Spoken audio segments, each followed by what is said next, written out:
Anonymous says, I think I've made a big mistake. So I was raised Catholic. Hey, us too. Hey, sorry to We hear were that. also raised I feel guilty that you were also raised Catholic. Shit, there's the Catholic guilt. Oh, no. So I was raised Catholic, and while these days I really only go to church on holidays, okay, so you're still Catholic, I I still have a lot of those old beliefs lingering. For example, I didn't move in with my now husband until we got married. Well, we got married, we moved in together, and I'm fucking miserable.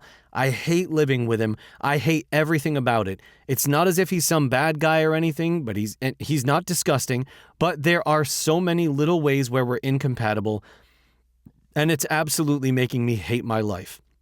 I don't know what to do, and I'm heartbroken because I love this man, but I can't do this. Do you have any advice? Ugh.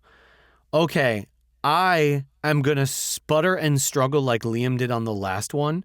Yep. I don't know what to tell you on this other than to say, one, I'm fucking really sorry. That sucks.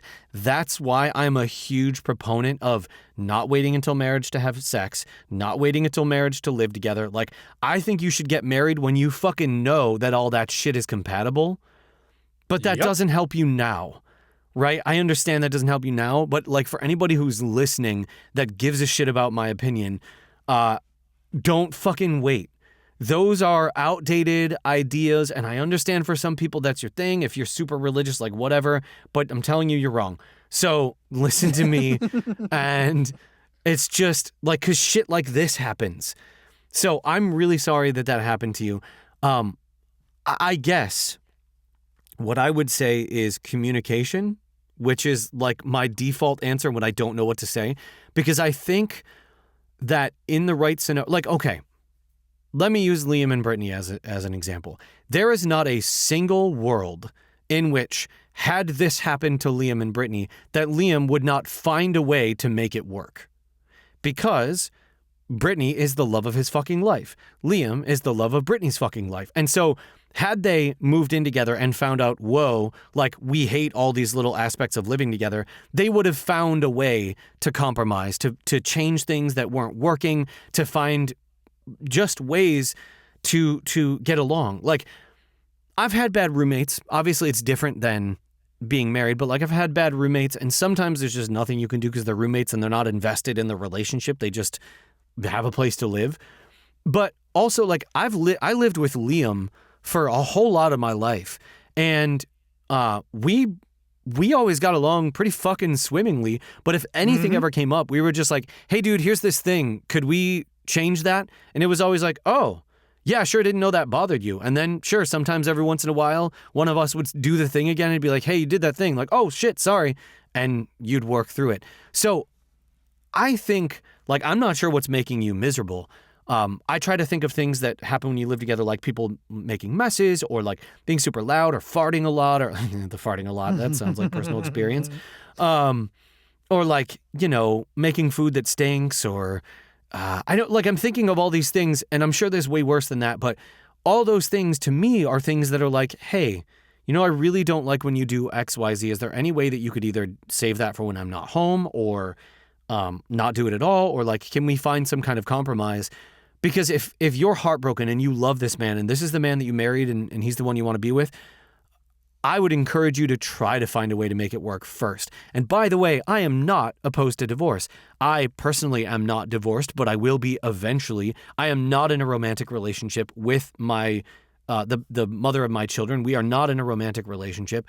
I think that if a relationship is not working for you, there's nothing wrong. And in fact, you might even have like a mandate to no longer be in that relationship if it's not serving the both of you. But it sounds to me like you have a great relationship, that the minutia of living together, which I know is not small, but the finer details of living together just need to be ironed out.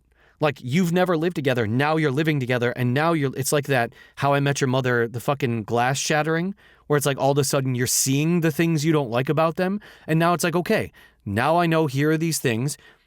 Make a fucking list for yourself.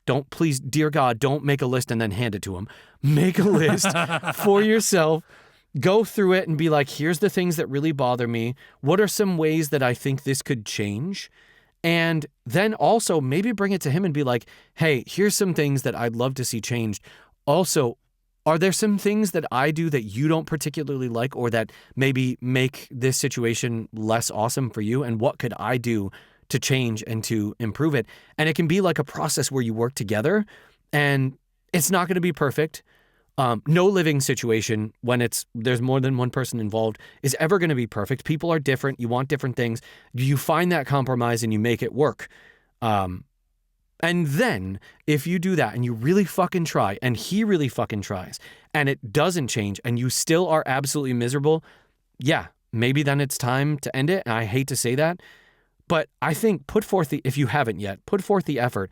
Bring him concrete, clear examples of things that bother you, whether it's fucking the way he decorates or he shits with the door open or whatever.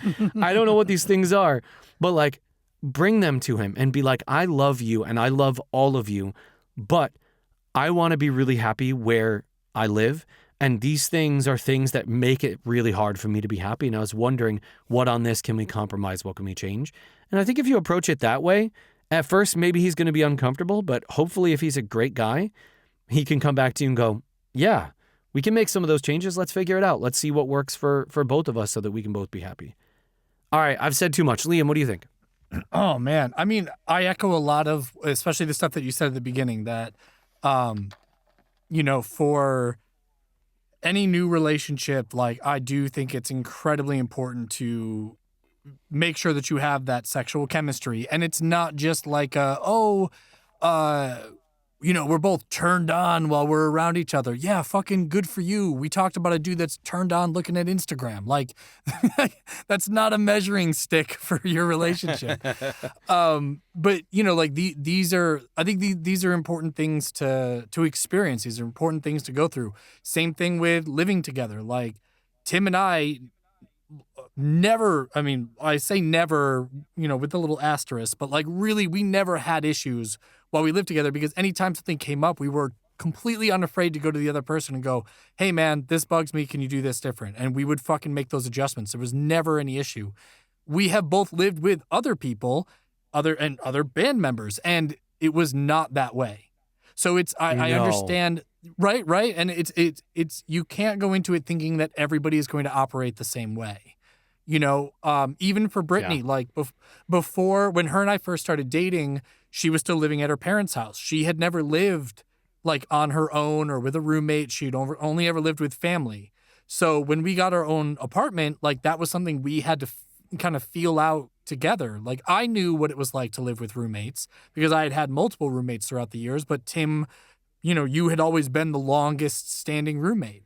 So even for me, it took me a little bit to be like, okay, well, what does she need? Because I know what I need and I know what I'll do within the confines of the apartment, but what does she need to feel welcome? And, Brittany and I, luckily, knock on wood, have always had that very open conversation where it was like, if she needed me to do something differently or more of something or less of something, I'm pretty affable that I was like, yeah, cool, I got you. Because I wanted to make sure two things, that our relationship was going to maintain its stability and that she was going to be comfortable. I mean, she's the love of my life. I want her to be comfortable. And it's not that her comfort was always going to be at the expense of mine. Like I'm not going to put myself in continuously uncomfortable situations only to make sure that she is still comfortable, right? Like I have my life to lead as well, and I want to make sure that it's a happy life. So there's always going to be an element of compromise.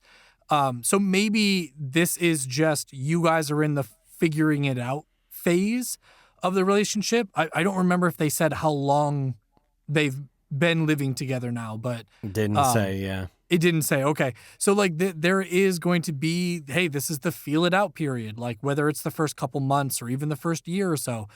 But that period of time has to be rife with communication. Like you have to be constantly explaining your needs and your wants and asking your partner for their needs and their wants and coming to a consensus of what works for both of you before you go to make any other types of, action or determination or whatever that may be. So yeah, I would also echo the communication is key. You've got to figure out what you need, what your partner needs, and then try to find that happy middle ground. Like where can you both come together that this is going to be the best experience for the both of you. And if you absolutely cannot find that, then yeah, you're going to have to start thinking about like, hey, do we sleep in separate bedrooms, or do we have to get separate apartments, or what does that look like in the future if divorce does have to be, brought up or put on the table as the only actionable step to move forward. And if that's the case, then this was a really good learning experience for you. And I hope that you would approach any future relationships with maybe your eyes a little bit more open and understand that like, hey, it's important to feel out these things prior to making a commitment as important as marriage. Yeah. Yeah, I absolutely agree. And I wish you the best. I think it feels to me like you can make this work. But again, we don't have any specific details of what things are happening, So if it's like he's bringing home hookers every night, okay, that's a tougher one to work through. But if he it's he sleepwalks and he's just shitting on the living room carpet like every night. Stop telling them about that. I really wish I had known this. Yeah, I bet you do.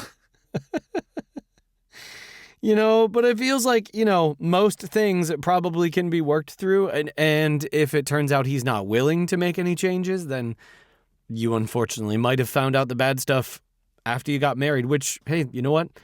There's annulments, and if not, there's divorce. So, hey, Tim and I had a roommate at one point that just didn't pay bills. That's true.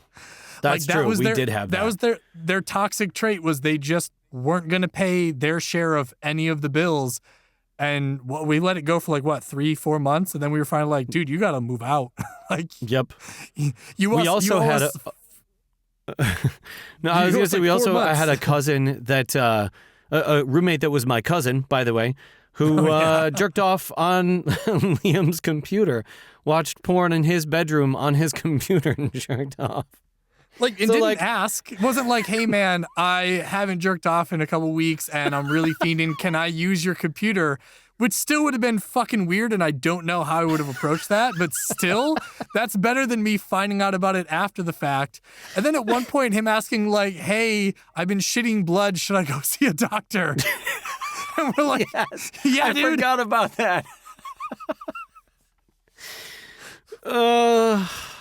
Yeah. So listen, if we can find a way to make our roommate situation work while having to kick out somebody who's doing that, you can find a way to make your marriage work. I'm just saying. Yeah. Or not. Yep. I don't know. I don't know you. I don't know you. I don't owe you anything.